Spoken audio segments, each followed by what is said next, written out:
राजस्थान के दौसा जिले में नेशनल हाईवे 21 पर आरटीओ कार्यालय के पास बीती रात भीषण सड़क हादसा हो गया। हादसे में हरियाणा नंबर की कार आगे चल रहे ट्रक से टकरा गई, जिससे कार में सवार 4 लोगों की मौके पर ही मौत हो गई। मृतकों में 3 महिला और 1 पुरुष शामिल है। हालांकि मृतकों की शिनाख्त अभी नहीं हो पाई है। प्रारंभिक जांच में सभी मृतक रोहतक हरियाणा के बताए जा रहे हैं और सभी कार से जयपुर जा रहे थे। प्रत्यक्षदर्शियों के मुताबिक हादसा उस वक्त हुआ जब परिवहन विभाग का चेकिंग अभियान चल रहा था। आरटीओ दस्ते ने एक झारखंड नंबर के ट्रक को रोका था, तभी पीछे से आ रही एक कार ट्रक में जा घुसी। संख्या 21 पर कलेक्ट्रेट चौराहे पर एक दुर्घटना हुई थी। उसमें एक कैंटर और स्विफ्ट डिजायर के बीच दुर्घटना में 4 लोगों की दुखद मृत्यु हुई। इसमें एक पुरुष और 3 महिलाएं थी और ये एक ही परिवार के सदस्य थे और आगे इस संबंध में अनुसंधान किया जा रहा है। ये कहाँ जा रहे थे, कुछ बताया नहीं? आरंभिक जांच हुई है, उसमें सामने आया है कि ये पारिवारिक सदस्य मेहंदीपुर बालाजी दर्शन के लिए जा रहे थे और इसी दौरान ये दुखद हादसा हुआ। दिल्ली के रानी गार्डन में 19 वर्षीय युवक की चाकू मारकर हत्या, 3 आरोपी गिरफ्तार। दिल्ली की शादरा जिले के गीता कॉलोनी थाना क्षेत्र स्थित रानी गार्डन इलाके में देर रात एक 19 वर्षीय युवक यश की चाकू से गोदकर हत्या कर दी गई। शुरुआत में मामला एक मामूली स्कूटी टक्कर से उपजे रोड रेस का बताया गया।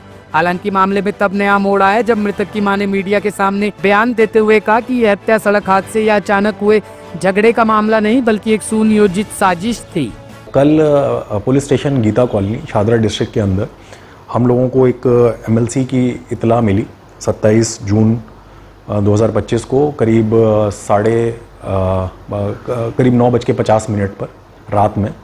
और उस इतला में ये था कि एक लड़का जिसका नाम यश है और उम्र करीब 19-20 साल है, उसको डिक्लेयर डेड घोषित किया गया और हॉस्पिटल में एडमिट कराया गया। जांच में ये पता चला कि ये लड़का जब रानी गार्डन एरिया में से जा रहा था स्कूटी पर अपने कज़न के साथ, तो वहाँ इसकी एक दूसरे लड़के के साथ टचिंग हो गई स्कूटी की और उसको लेकर इनका झगड़ा बढ़ा। और उस झगड़े के दौरान एक लड़के ने इसको, रानी गार्डन के लड़के ने इसके लोअर बैक में एक चाकू से इसके ऊपर वार किया और उस वार के दौरान ये घायल हो गया। और इसको जब घायल अवस्था में हॉस्पिटल ले जाया गया तो हॉस्पिटल में ले जाते इसकी मृत्यु हो गई। इसमें अभी इनिशियल जांच के दौरान हम लोगों को पता चला है कि इसमें 3 लोग इन्वॉल्व थे इस मर्डर के अंदर, जिसमें से मेन व्यक्ति जिसने इसके ऊपर वार किया है उसका नाम अमान है, जिसकी उम्र 19 साल है। दूसरा लड़का इसमें लक्की है, उसकी भी उम्र करीबन 18 साल के आसपास है। और इसमें तीसरा लड़का जो है वो जुवेनाइल है। तो ये 3 लड़के हैं।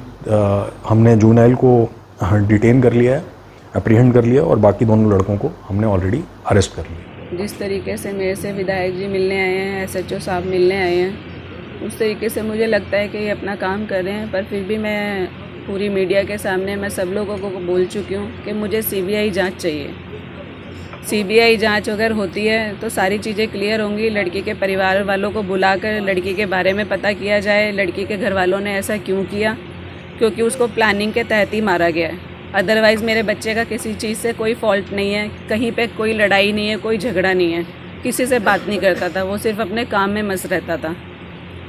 क्या मैम वो एक दूसरे को जानते थे पहले से? क्या था? जी, वो 1.5 साल से एक दूसरे को जानते थे और उसके इस बात के बारे में उसके मम्मी पापा को सबको पता है, पूरी फैमिली को पता है, सबको पता है। तो आप अब क्या चाहते हो? जो गिरफ्तार हुए क्या सजा मिलनी चाहिए? मैं चाहती हूँ कि उनको कड़ी से कड़ी सज़ा दी जाए, उम्र कैद हो। जो बच्चा सरेआम मर्डर करके घूम रहा है, वो भी 5-5 मर्डर करके घूम रहा है, ऐसे बच्चे को जीवित रहने का कोई हक नहीं है। उसको सजाए मौत होनी चाहिए, वो सबके लिए एक अभिशाप है। बदरपुर पुलिस की बड़ी कामयाबी, 82 चोरी के मोबाइल के साथ अंतर्राष्ट्रीय गिरोह का पर्दाफाश। दिल्ली के साउथ ईस्ट जिले की बदरपुर थाना पुलिस ने अंतर्राज्यीय और अंतर्राष्ट्रीय स्तर पर सक्रिय एक शातिर मोबाइल चोर गैंग का भंडाफोड़ किया है। इस कार्रवाई में मुख्य आरोपी रमेश उर्फ लल्लू और उसके एक साथी देव को गिरफ्तार किया गया है। इनके कब्जे से 82 चोरी के मोबाइल फोन, एक देसी कट्टा और 2 जिंदा कारतूस बरामद किए गए हैं। ये गैंग चुराए गए मोबाइल फोन को नेपाल और बांग्लादेश तक सप्लाई कर रहा था। आफ्टरनून, आज हमारी टीम बदरपुर ने बहुत ही अच्छा काम किया है। मैं उसके बारे में आपको थोड़ा ब्रीफ करना चाहूंगी। हमारी एक टीम जिसमें हेड कांस्टेबल पवन, सुमित, लक्ष्मी नारायण और विनीत हमारे SHO बदरपुर अशोक के अंडर जब शाम को पेट्रोलिंग कर रहे थे तो उन्हें एक इन्फॉर्मेशन मिली कि NTPC के पास आली गांव में एक आदमी है जिसके पास एक बहुत ही बड़ा कंसाइनमेंट है स्टोलन मोबाइल्स का। इस इंफॉर्मेशन पे काम करते हुए जब उनने उस मौके पे पहुंचे तो उन्हें एक आदमी दौड़ता हुआ दिखा एक ब्लू बैग के साथ। जब उनने उसको चेज करके पकड़ा तो उन्हें उस ब्लू बैग में 82 स्टोलन मोबाइल फोन्स, उसके साथ साथ एक country made weapon, 2 live cartridges बरामद हुए। इस आदमी को जब हमने आइडेंटिफाई किया तो पता चला कि ये बदरपुर थाने का एक BC है और इस पे ऑलरेडी पुराने 11 मुकदमे हैं। इसका नाम रमेश लल्लू सन ऑफ छतरपाल और इसकी एज 39 इयर्स है। और इस केस को खोलने से हमने टोटल 7 EFIRs में स्टोलन मोबाइल्स रिकवर कर दिए हैं जो हम विक्टिम्स को देंगे। इसके अलावा टोटल 82 स्टोलन मोबाइल्स हैं। अब मैं आपको इनका एक मोडस ऑपरेंडी बताना चाहूंगी कि ये सारे मोबाइल्स ये लोग चुराते हैं फिर कलेक्ट करते हैं। जब ये 300-400 टाइप हो जाते हैं पूरी दिल्ली से ओवरऑल, तो ये मोबाइल फोन्स ये नेपाल और बांग्लादेश बॉर्डर से स्मगल कर देते हैं, जिससे कि फिर हम उनको ट्रेस भी नहीं कर पाते और वो हमको दिल्ली NCR में एक्टिव भी नहीं मिलते। इसके अलावा ये भी बताना चाहूंगी कि ये लोग बसों में और ऐसे क्राउडेड प्लेसेस में जेब तराशी करके ये मोबाइल्स की चोरी करते हैं। इंटेरोगेशन के बाद पता चला कि ये जो लड़का है लल्लू, इसके 2 और साथी हैं, देव और विनीत। तो जो ये बैग था इसको देव ने दिया था और ये बैग इसको विनीत को नोएडा में डिलीवर करना था, जो आगे ये किसी को डिलीवर करता। टीम के अथक प्रयासों से हमने रात को देव को भी अरेस्ट कर लिया है, कल रात को 12 बजे, और उसको भी हमने लिंक स्टैब्लिश कर दी है। अब बस एक तीसरी कड़ी विनीत को अरेस्ट करना बाकी है और ये बहुत ही अच्छा काम किया है बदरपुर टीम ने। Thank you. मास्टरमाइंड यही है, रमेश लल्लू। क्या मैडम इसके अलावा जो 3 लोग हैं गिरफ्तारी के बाद क्या उम्मीद लगाई जा सकती है कि इसके अलावा और भी इनकी चेन मिलेगी? बिल्कुल बिल्कुल, हमारा इंटरोगेशन जारी है, हो सकता है और भी फोन्स की रिकवरी।